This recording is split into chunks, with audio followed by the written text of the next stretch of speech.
Oke teman-teman, balik lagi dengan saya Fikri Ridho. Seperti biasa saya akan bereaction soal sepak bola Indonesia dan juga tanggapan komentar dari netizen soal sepak bola tanah air. Seperti apa tanggapan mereka? Mari kita simak sama-sama. Let's go!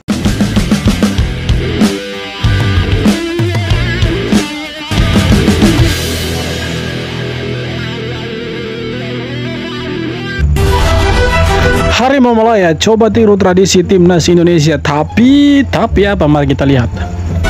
Malaysia berusaha tiru tradisi timnas Indonesia. Usai pertandingan melawan Nepal, para pemain Malaysia bukannya langsung masuk ruang ganti. Mereka menghampiri para fans yang sudah hadir di stadion. Mereka mencoba meniru tradisi yang sudah melekat di timnas Indonesia. Namun sayangnya, apa yang dilakukan para pemain Malaysia terasa kurang greget. Pasalnya jumlah fans yang hadir sangat sedikit, bahkan bisa dihitung jari. Apa yang dilakukan timnas Malaysia terlihat aneh memang, mengingat stadion yang mereka gunakan berkapasitas hingga 40.000 orang. Tapi apa daya kursi-kursi di stadion itu malah kosong melompong saat pertandingan berlangsung. Hal ini jelas sangat berbeda dengan pemandangan yang terlihat di GBK. Sebab di hari yang sama, timnas Indonesia juga bertanding melawan Bahrain. Seperti biasa, para pemain timnas Indonesia selalu melakukan tradisi menghampiri para supporter setelah pertandingan. Bersama supporter, para pemain timnas Indonesia bernyanyi bersama, menari, merayakan kemenangan dengan penuh semangat. Dan inilah perbedaan yang mencolok ketika supporter Malaysia hanya segelintir, GBK justru penuh sesak oleh lautan merah.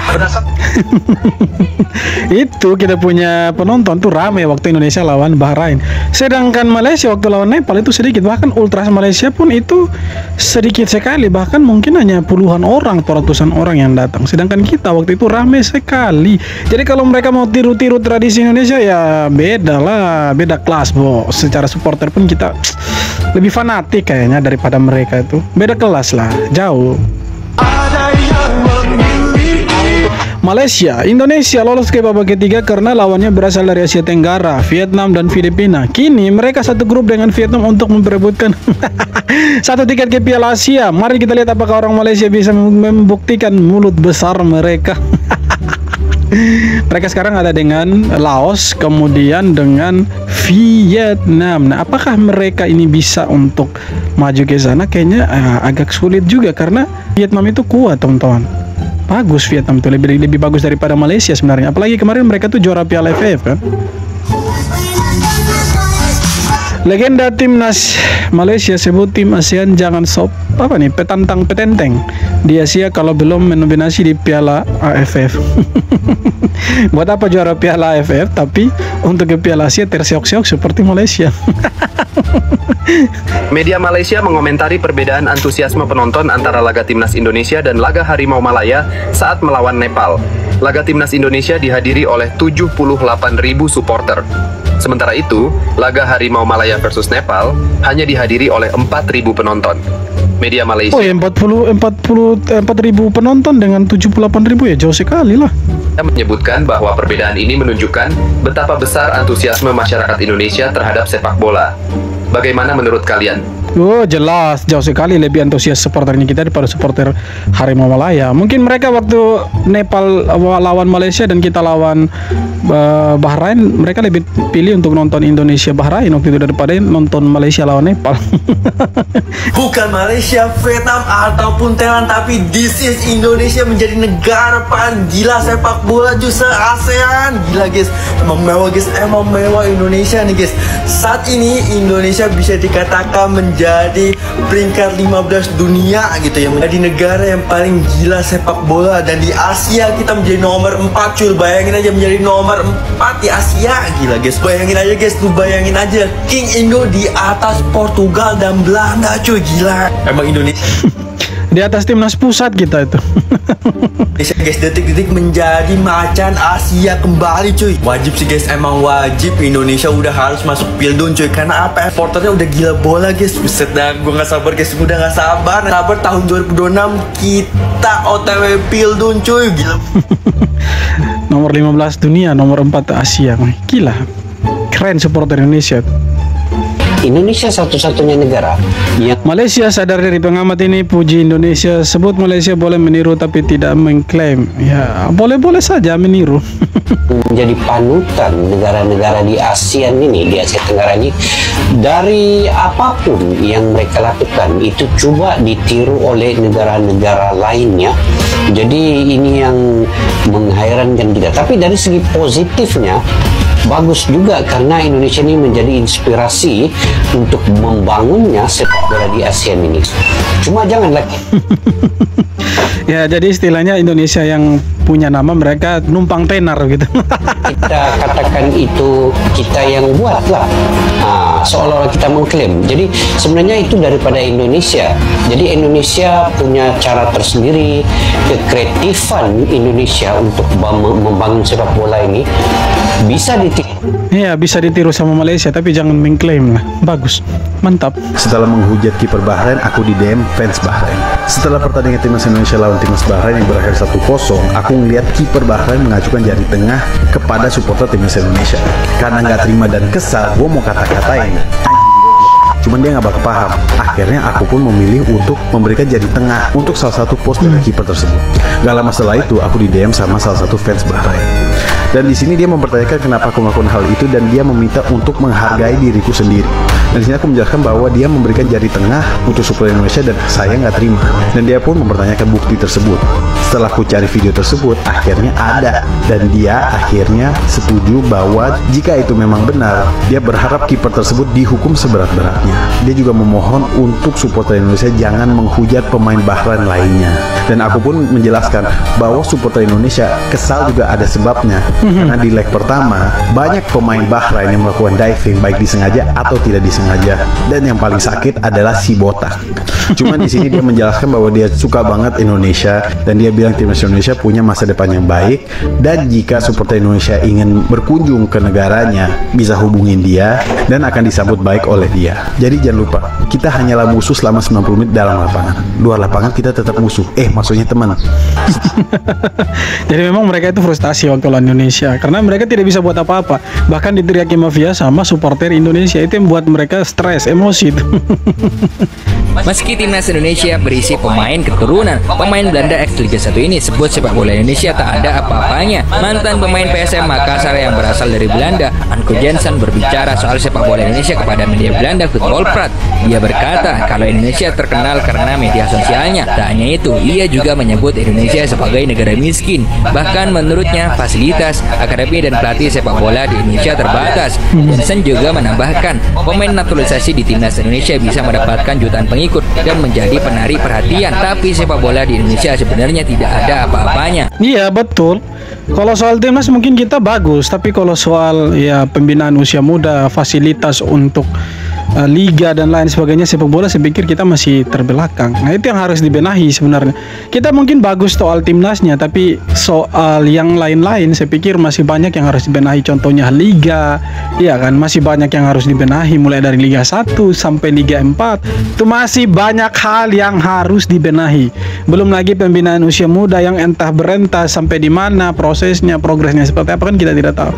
Jadi kalau soal itu saya pikir ya wajar dia bicara soal itu karena dia pernah bermain sepak bola di klub Indonesia. Jadi kalau dia punya pendapat soal itu kita jangan marah. Betul apa yang dia bilang, kecuali dia berbicara soal timnas ya berbeda.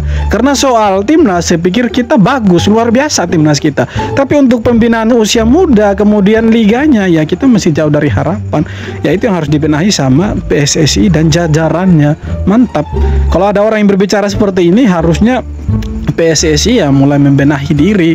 Tidak hanya membenahi dirinya sendiri, liganya harus dibenahi, pembinaan usia mudanya harus dibenahi supaya sepak bola kita jangan lagi dikatakan ya kampungan, jangan lagi dikatakan miskin, supaya kita punya sepak bola khususnya liga dan pembinaan usia muda segala macam itu ya bisa bagus di mata dunia. Kalau sekarang saya pikir ya timnas oke, tapi yang lain masih amburadul itu. Tahukah kamu, timnas Prancis yang juara dunia itu ternyata banyak pemainnya yang nggak punya darah Prancis sama sekali. Jadi kenapa mereka bisa main di sana? Kylian Mbappe, wajah utama sepak bola Prancis, tapi ayahnya dari Kamerun, ibunya dari Aljazair. Bukan darah Prancis, tapi dia yang bawa mereka juara dunia. Ousmane Dembele keluarganya dari Mali dan Mauritania. Tapi sejak kecil, dia besar di Prancis dan memilih membela negara tempat dia tumbuh. Paul Pogba orang tuanya asli Guinea. Tapi Akademi Prancis yang membesarkan talentanya dan dia membalasnya dengan trofi Piala Dunia. Karim Benzema keturunan Aljazair. Permainannya khas pemain Afrika Utara, tapi tetap lambang ayam jantan yang dia pakai di dadanya. Dan yang paling legendaris Zinedine Zidane. Darahnya Aljazair, tapi Prancis yang mengangkatnya jadi ikon sepak bola dunia. Mereka bisa membela Prancis karena lahir di sana. FIFA mengizinkan pemain memilih timnas sesuai tempat lahir atau leluhur mereka. Jadi bukan soal darah, tapi di mana mereka tumbuh dan berkembang.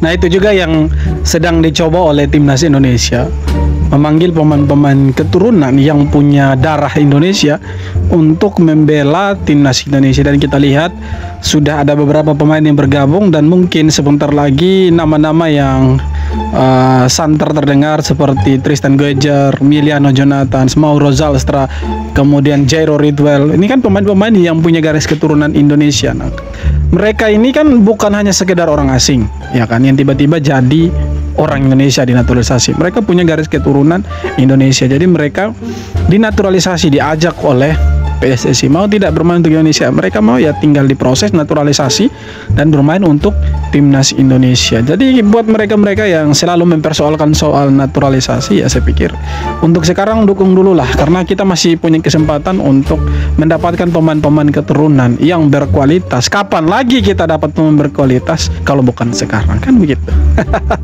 Dicap sering bermain kasar, media Bahrain desak Justin Hubner agar diban di Liga Bahrain. Permainan agresif Justin Hubner saat menghadapi Bahrain jadi sorotan. Ia beberapa kali terlibat gesekan dengan pemain dan kiper lawan. Media Bahrain, Gulf Daily News, bahkan melabelinya sebagai pemain yang arogan. Mereka menilai Hubner tak menunjukkan rasa hormat kepada lawan. Tak sampai di situ, media tersebut bahkan menyarankan Federasi Bahrain untuk melarang Hubner bermain di liga mereka, agar ia benar-benar tak bisa tampil di kompetisi domestik Bahrain. Dicap siapa juga yang mau pergi sana? Sudah bagus-bagus di Inggris, mau pergi Bahrain buat apa? Kalian inget gak boy, kalau misalnya waktu itu sempat ada pandit yang ngomong kayak begini, pemain kita itu rata-rata lahir di Belanda, orang-orang besar dengan sepak bola Belanda. Pemain timnas kita tuh nggak bisa main bertahan, counter attack, direct football tuh nggak bisa. Kita tuh harus bermain 4-3-3, menyerang. Tapi ternyata pemain timnas Indonesia itu pada kelelahan karena sistem total football ini. Memang kocak El Plan, Mari kita bahas boy. Hal ini diutarakan oleh manajer timnas ya Bapak Sumarji. Beberapa pemain itu curhat ke saya, menyampaikan kepada saya kalau misalnya total football itu harus menyerang. Tentunya itu akan menguras stamina sekali, apalagi kalau dilakuin selama 90 menit. Sebenarnya ya, gue udah berkali-kali dari dulu ya, gue bilang kalau misalnya sistem total football itu nggak cocok diterapin di Indonesia. Malah gue dibilang begini, alah lu mah emang ternak Sintayong aja bang.